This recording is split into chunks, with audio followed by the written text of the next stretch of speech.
శ్రీ కొండా లక్ష్మణ్ ఉద్యాన విశ్వవిద్యాలయం పరిధిలోని సంగారెడ్డి జిల్లా మామిడి ఫల పరిశోధనా స్థానంలో మామిడి రకాల ప్రదర్శన ఘనంగా జరిగింది. దాదాపు 270 రకాలను ప్రదర్శనలో ఏర్పాటు చేశారు. మే 16, 17 తేదీల్లో 2 రోజుల పాటు జరిగిన ఈ కార్యక్రమానికి చుట్టుపక్కల ప్రాంతాల నుంచి రైతులు, మామిడి వినియోగదారులు, శాస్త్రవేత్తలు హాజరయ్యారు. నాకు 30 ఎకరాల మామిడి తోట ఉంది. అది కాకుండా నేను వేరే లీజు తీసుకొని చేస్తుంటున్నా. ఈ నెక్స్ట్ ఇయర్ వరకు నేను ఎక్స్పోర్ట్ చేయాలనుకుని బాగా డెవలప్ చేస్తున్నా. మ్యాంగో కానీ మనకు 10-15 వెరైటీలు తెలుసు. ఇక్కడ వచ్చినందుకు 200-300 దగ్గర వెరైటీస్ ఉన్నాయి కాబట్టి మనకు ఇన్ని వెరైటీలు తెలిసినాయి కాబట్టి నెక్స్ట్ ఇయర్ వరకు మంచి వేరైటీలు వేసుకోగలుగుతాం. ప్లస్ నర్సరీ ఇక్కడ బాగుంది కాబట్టి సార్ నర్సరీ నుంచి ఇక్కడ నుంచి తీసుకెళ్ళి FRS నుంచి తీసుకెళ్ళి మనం కొత్తగా తీసేసుకుంటాం. ఇక్కడ టోటల్ 477 రకాల ఫ్రూట్ వెరైటీస్ ఉన్నాయి మ్యాంగోలో. ప్లస్ నెక్స్ట్ ఇయర్ వరకు 500 చేస్తామని చెప్తున్నారు. కానీ ఇవి ఎంతవరకు మార్కెట్లో రైతులు కస్టమర్స్ దీన్ని ఆస్వాదిస్తారు అనేది మనకు ఐడియా లేదు.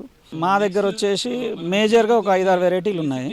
మొత్తం మీద ఇంచుమించు ఒక 30 వెరైటీలు మిగతాయండి. Total 30 varieties of mangoes cultivate చేస్తున్నాం.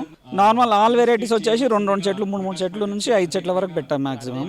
ఇక్కడ చాలా రకాలు ఇంచుమించు 200 రకాల మీద 240 రకాల మీద చూయించిండ్రు. అయితే నేను 20-24 రకాలు వేసిన. మన బేనిషాన్ వేసిన, దసేర్ వేసిన, మొత్తానికి 24 రకాలు వేసిన. అయితే ఇక్కడ మాత్రం ఒకటి మాంజీరన్ అంట, ఇంకొకటి సోరా, ఇంకొకటి టేక్ ఉన్నది. అంటే అట్లాంటివి నేను కొంచెం తీసుకున్నాను.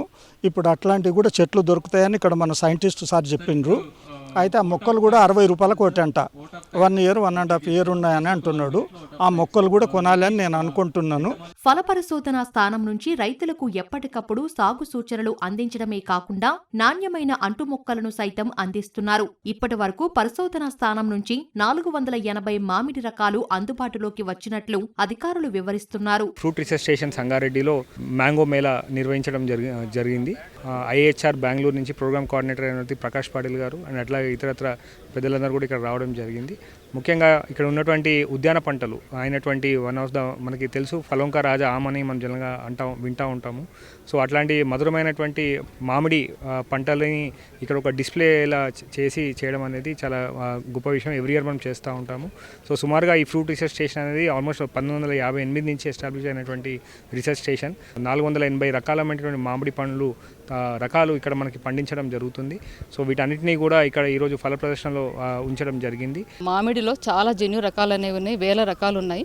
సో అందులో మేము 500 రకాల వరకు FRS సంగారెడ్డి ఫల పరిశోధన సంగారెడ్డిలో మేము జన్యు పరంగా దీని కన్జర్వేషన్ అనేది చేయడం జరుగుతుంది. భారతదేశంలో పుట్టిన ఈ యొక్క మామిడికి అందరూ దాని యొక్క వైవిధ్యం తెలుసుకోవాలనే ఉద్దేశంతో ఈ యొక్క ప్రోగ్రామ్ అనేది నిర్వహించడం జరుగుతుంది. సో ఈ కార్యక్రమం ఇంకొక ముఖ్య ఉద్దేశం ఏంటంటే సో రైతులందరికీ కూడా ఒక ప్లాట్ఫామ్గా అంటే ఇక మామిడిలో ఇంకా వచ్చిన టెక్నాలజీస్ అన్నిటిని కూడా డిస్కస్ చేయడానికి ఒక శాస్త్రీయంగా ఎలా పెంచుకోవాలి, సో ఇంకా ఎక్స్పోర్ట్ ఓరియంటెడ్లో మనం ఎలా కంపీట్ చేయాలంటే మనం భారతదేశం నెంబర్ 1 అని మామిడి ప్రొడక్షన్లో నెంబర్ 1 అని చెప్పుకుంటున్నాం. కానీ ఎక్స్పోర్ట్ విషయానికి వచ్చేసరికి సో చాలా తక్కువగా ఉంటుంది. సో దీన్ని ఎలా మనం ముందుకు పెంపొందించాలనే ఉద్దేశంతో అలాంటి శాస్త్రీయ సలహాలు ఇవ్వడం కోసం ఎపిడా నుంచి అంటే ఎక్స్పోర్ట్ అథారిటీ ఒకటి ఉంది. ఆ అథారిటీ నుంచి ఎపిడా నుంచి కూడా మేము అనుభవజ్ఞులను తీసుకొచ్చి వారికి ఎలా ఎక్స్పోర్ట్కి మన ఇంటర్నేషనల్ మార్కెట్ మనం ఎలా కంపీట్ చేయాలి, ఎలా రిజిస్ట్రేషన్ చేసుకోవాలి, సో ఇలాంటి విషయాలన్నీ కూడా మేము ఈ యొక్క కార్యక్రమం ద్వారా చెప్పాలని అనుకుంటున్నాం. ఫల పరిశోధన కేంద్రం సంగారెడ్డి లోపల మ్యాంగో మేళ అనేది ఏర్పాటు చేయడం జరిగింది. 250 వరకు రకాలను ఇక్కడ ప్రదర్శన కొరకు ఉంచడం జరిగింది. ఈ మ్యాంగో మేళ లోపల ఇక్కడ ఉన్నటువంటి శాస్త్రవేత్తలు మరి ఇక్కడ పరిసర ప్రాంతాల్లో ఉన్న రైతులందరూ కూడా వాళ్ళు సాగు చేసే మామిడి యొక్క రకాలను తీసుకొచ్చి ఇక్కడ ప్రదర్శనకు ఉంచడం జరుగుతుంది. వాళ్ళు పాటించే మెలకువలు ఏవైతున్నాయో అదేవిధంగా ఇక్కడ శాస్త్రవేత్తలు చేసినటువంటి పరిశోధనల గురించి వేదిక ద్వారా చెప్తా ఉంటారు. మామిడి రకాల ప్రదర్శనపై రైతులు సంతృప్తి వ్యక్తం చేస్తున్నారు. ఇక్కడే అంటు మొక్కలు లభ్యమవుతుండటంతో మార్కెట్ డిమాండ్ను బట్టి రకాలను ఎంపిక చేసుకుంటున్నట్లు వివరిస్తున్నారు.